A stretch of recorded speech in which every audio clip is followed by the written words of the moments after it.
estamos de volta com o Código Aberto. A gente terminou o primeiro bloco falando um pouquinho sobre paternidade e maternidade, principalmente em alguns aspectos, em algumas peculiaridades da paternidade e maternidade. A gente ouviu um pouquinho a Mayara contando sobre a experiência dela, como sendo alguém que foi adotada. E é um negócio, né, a gente está falando sobre isso e realmente é bem aquela coisa, alguém que talvez já tinha, no caso sua mãe já tinha filhos, mas vai lá e entende que dá para ser mãe ainda mais um pouco, dá para cuidar mais um pouco. E quando você tinha terminado de contar, a Mari tinha algo a dizer. E você vai falar agora, Mari. Obrigada por essa oportunidade. De nada. Então, nos tempos bíblicos era muito comum, né, que as mulheres mães solteiras se prostituíssem para ter uma renda e poder criar os filhos. E em 1 Reis 3 conta a história de duas mães que estavam ali brigando sobre, esse filho é meu, esse filho não é meu. E aí, então, nessa história, a gente pode tirar duas lições. A primeira é que uma mãe solteira pode ser uma mãe extraordinária. Independente de situações financeiras e tudo mais, pode ser alguém, assim como um pai solteiro. E o outro ponto existem muitas formas legais da gente entregar o nosso bebê quando a gente vê que a gente não tem condições de cuidar. Então, quando a gente percebe isso, todos os hospitais, você vai e explica que você não tem condição de ficar com esse bebê, eles têm que aceitar e respeitar isso na mãe. Então, é uma coisa que a gente precisa saber e também considerar, porque é uma forma de amor. Se você não consegue cuidar, você não tem condições ou qualquer coisa assim, você pode pensar nessa possibilidade, que pode ser também uma demonstração de amor. E quando a gente fala levanta esse assunto de mãe e pai solteiro, a gente tem que considerar que é uma família, né? Ali o pai com seus filhos, ou a mãe com seus filhos, ou com seu filho ou sua filha, também é uma família, né? Depois que o pecado entrou no mundo, existem alguns modelos diferentes de família, e Deus olha para uma casa onde tem um pai com seus filhos, ou uma mãe com seus filhos, e Ele olha para uma família ali também, né? Agora, eu até anotei aqui no guia, quando tem esse tema, pais e mães solteiros, desafio quadruplicado, né? Porque você tem que dar conta do financeiro, você tem que dar conta da educação, você tem que dar conta da casa, você tem que dar conta de tudo sozinho e dar conta de criar uma criança. Então, essas pessoas que têm a responsabilidade de criar um filho sozinho, elas precisam muito, demais, do apoio dos amigos, do apoio da igreja. De uma rede que apoia, né? De uma rede que apoia, sabe? Porque quando tem um casal cuidando de uma criança, já é um grande desafio. E só uma pessoa cuidando de uma criança é um desafio muito maior ainda. E é nisso que, por exemplo, acompanhando alguns casos, a gente vê como a família de origem desse pai, dessa mãe, acabam tendo um papel importante, né, de ajudar. Aí você falou uma coisa interessante, Mária, a respeito dessa questão do cuidar, né? Não entender que eu não consigo cuidar. E aí acho que entra uma coisa importante também quando a gente fala sobre paternidade e maternidade, que é algo que talvez não está no guia, mas é essa coisa do pai e da mãe constantemente ser capaz de fazer uma autoavaliação para saber de que ajuda eu vou precisar. Também é importante ele se montar o seguinte, eu estou cuidando dessa criança, mas eu preciso pensar que talvez eu cuidaria melhor se eu lançasse mão desse profissional, daquele profissional, desse tipo de escola. E eu acho que então, o pastor Felipe está aqui como pai, mas todos nós conseguimos pensar também sobre isso, que criar a paternidade e a maternidade ser experiências conscientes de que eu preciso de uma rede também para ajudar a solidificar coisas, né? Com certeza. Sem dúvida, olha, essa rede, ela cara, é fundamental, porque o desafio é grande demais, você está formando, e aí daqui a pouco você vai ter que mandar para a escola, né? As leis dizem que você tem que mandar para a escola, chegou a idade que tem que ir, do ponto de vista legal, então você tem uma escola que apoia o que você ensina em casa, depois você tem uma comunidade religiosa que apoia o que você ensina em casa, você tem uma rede de amigos que te apoiam e que se reúnem, que conversam a respeito. Tudo isso é essencial, porque a gente falou algumas semanas atrás de pessoas solitárias, sabe? Mas uma família solitária também é um problema. Não, a nossa família não se relaciona com ninguém. A nossa família não vai para casa de ninguém, não recebe ninguém em casa, a gente não vai para lugar nenhum, não vai para a igreja, não precisa de escola e tal. Isso também gera um problema, porque em algum momento aquela criança vai para a sociedade. E se ela não souber lidar com pessoas, a gente não criou direito aquela criança para o mundo, né? E eu acho legal quando você fala, Felipe, que a gente não criou aquela criança bem para o mundo. A gente quem? Cara, a gente é a comunidade. Agora, trazendo essa realidade para a igreja, cara, existe uma responsabilidade coletiva. Quando eu olho para a minha infância, eu vejo quantas oportunidades me foram dadas por meio de vários projetos da igreja que eu fazia parte, com questão de música, com vários aspectos outros, e como a comunidade se responsabilizava por aquelas crianças. Então, se existe uma família com algum tipo de solidão, cara, ciclo religioso, igrejas oferecem muito essas possibilidades e esse tipo de relação, né? E uma coisa que também dá para a gente pensar quando a gente fala agora, voltando nesse aspecto dos pais e mães, por exemplo, né, saindo dessa questão da rede, voltando para essa questão de pais e mães solteiros. É uma realidade cada vez mais comum, né? E aí, quando a gente pensa em outros valores que nós falamos, sobre o amor, sobre compreensão, sobre a centralidade de Cristo, sobre todas essas coisas, a gente falou de a família unida e outros conselhos, como é que agora a gente pode tentar entender, ou o que a gente pode pensar aqui sobre essa demanda de, não agora só do pai solteiro, mas, por exemplo, a mãe solteira é ela que fica com os filhos. Esse pai, que talvez não está todos os dias, o que ele pode fazer, o que ele tem que fazer, quais são os caminhos para ele conseguir oferecer, talvez, porque pode ser que essas crianças estejam num ambiente com a mãe, sendo cuidados, protegidos e tal, mas talvez que influência esse pai consegue exercer estando completamente fora de casa, estando completamente ausente da rotina familiar. O que é possível esse pai, entendendo o que Deus colocou para o pai, ou o que Deus colocou para a mãe, o que é possível para um pai e para uma mãe que não estão na rotina dos filhos, o que é possível eles fazerem e a expectativa de Deus em relação a eles é diferente?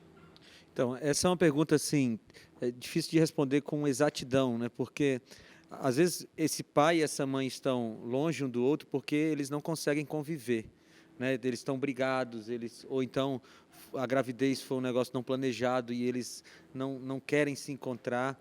Mas, enfim, quando há acesso entre essas duas pessoas, vamos considerar a situação de que a mãe está com o filho e o pai está longe, é importante que o pai esteja presente, né? A gente conversou em outros programas aqui da influência que essa figura masculina tem na formação emocional, na formação espiritual de uma criança. Então, se é possível essa aproximação, é bom que haja uma regularidade de encontros, entendeu? Assim, o pai sair com essa criança e conviver com essa criança na medida do possível. É muito fácil eu, da minha posição de morar com a minha esposa e de ter minha família bem estruturada, de falar de alguém que está numa outra situação. Mas eu diria que é importante a presença na medida do possível, né? Quando eu vim para essa família, né, que é a minha família, né, a família que me adotou, quando eu completei 4 anos de idade, mais ou menos, os meus pais se divorciaram, né? Não deu mais para o casamento continuar, eles já tinham 25 anos de estrada, mas não dava mais para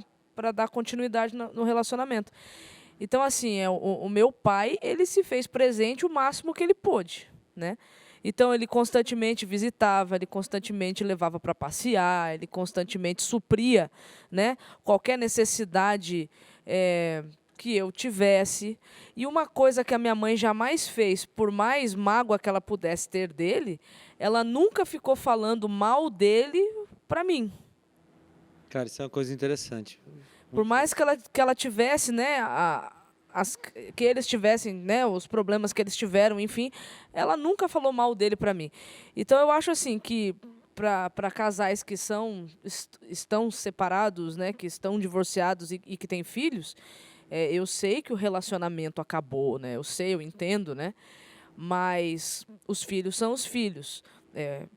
As pessoas deixam de ser marido e mulher, mas não deixam de ser pai e mãe, né? Então, os problemas, na minha cabeça, né, na minha visão, os problemas de um casal não pode afetar totalmente, vai afetar, né, mas não pode afetar 100% a vida dos filhos, né? Aí tem que ter um pouco de sabedoria por parte dos pais também, Mas, né? só antes de progredir e a gente ir para uma outra parte do assunto, só quero pensar um pouquinho nisso que você falou e talvez a Mari acho que consiga ajudar a gente a pensar no seguinte. Existe hoje a ideia da alienação parental, né? Como é que...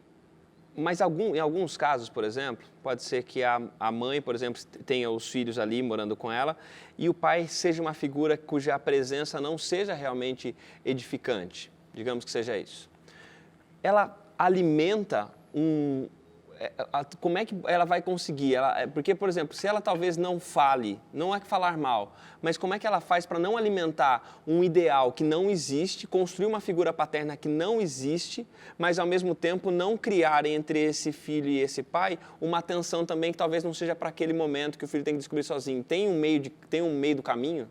Cara, a justiça. Entende? Quem que vai... Porque a mãe não vai saber se realmente aquilo ali é prejudicial ou não. Porque pode ser que ela esteja simplesmente magoada. Claro, existem coisas que... Algumas relações que é nítido, mas aí então ela pega a ajuda da justiça e hoje é uma coisa muito recorrente, muito comum. Então já tem bastante respaldo para isso na justiça.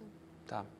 E voltando então agora para o nosso estudo, agora conversando ainda sobre outros aspectos, a gente quando pensa em paternidade e maternidade, a pergunta é muito mais dever ou muito mais prazer?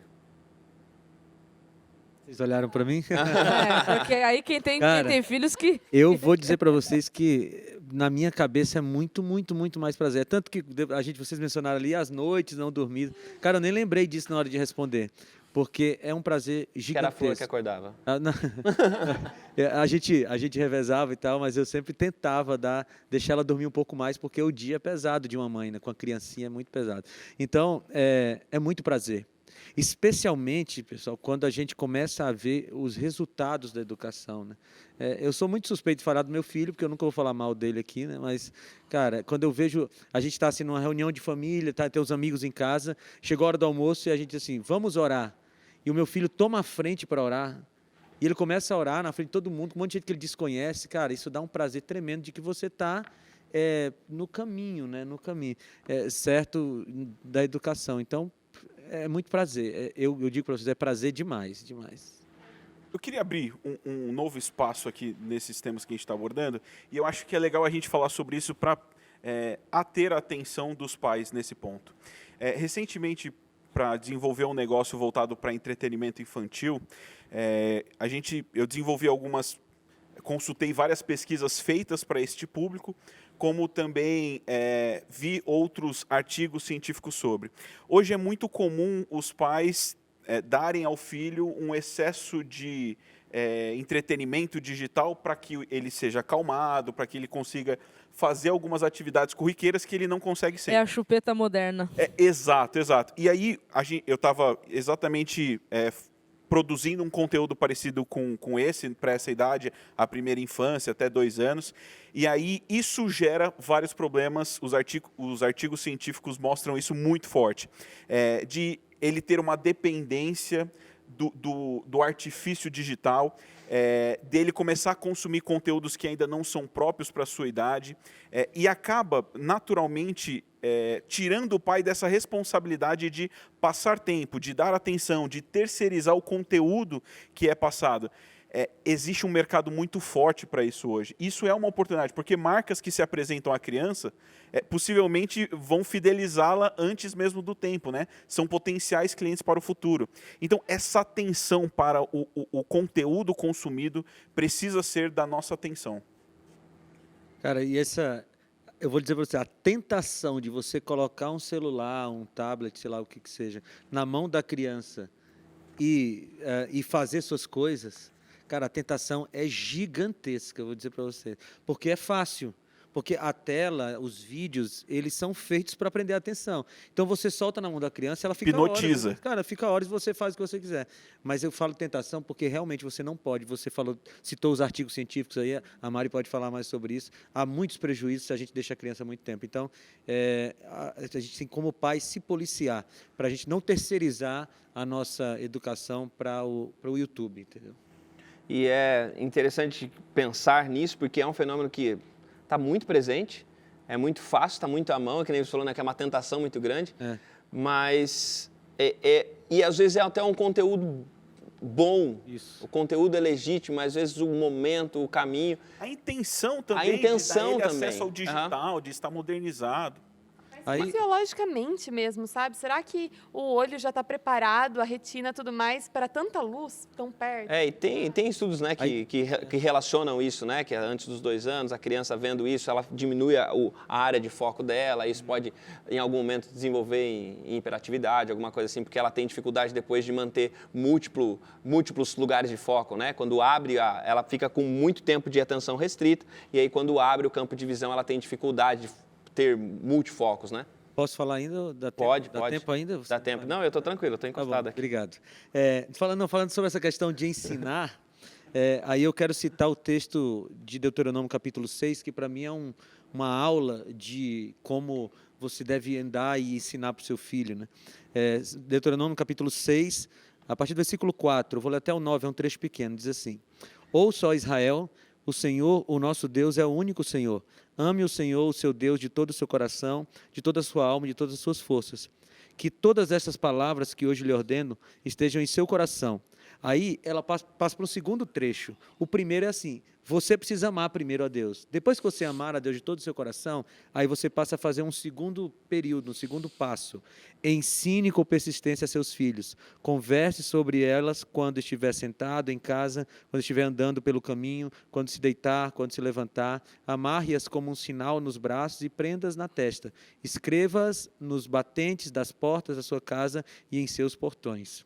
Tem muita coisa para explorar aqui, eu não vou me demorar, mas aqui tem duas partes bem claras. Primeiro, o povo devia amar a Deus.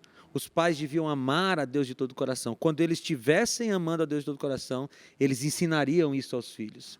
E como ensinariam? Assentado, deitado, andando, escrevendo, falando. Então, é uma vivência diária. E nesse processo, a educação. E aí você traz uma coisa importante que é na vivência, né? Na vivência. A gente até falou numa outra, quando a gente falou sobre a família unida no outro, a gente falou a respeito dos eventos, né? E às vezes existem eventos marcantes na vida familiar, mas é a rotina que define, né? A rotina que traz para a vida familiar essa constância. E eu falei a pergunta do dever e do prazer, mas talvez quando eu ouvi você respondendo e falando de ver o resultado da educação, não sei o que lá, talvez a questão não seja nem se é o dever ou o prazer, mas é o prazer que existe no dever. É um dever que traz prazer, é uma responsabilidade que traz alegria. A gente vai voltar daqui a pouquinho para a gente finalizar as nossas considerações sobre esse assunto, ainda pensando sobre outros aspectos da paternidade e da maternidade. Vamos assistir o vídeo do Ponto de Referência, vamos ouvir o Henrique. Mas tudo isso no terceiro e último bloco do Código Aberto. Fica por aí, a gente volta daqui a pouquinho.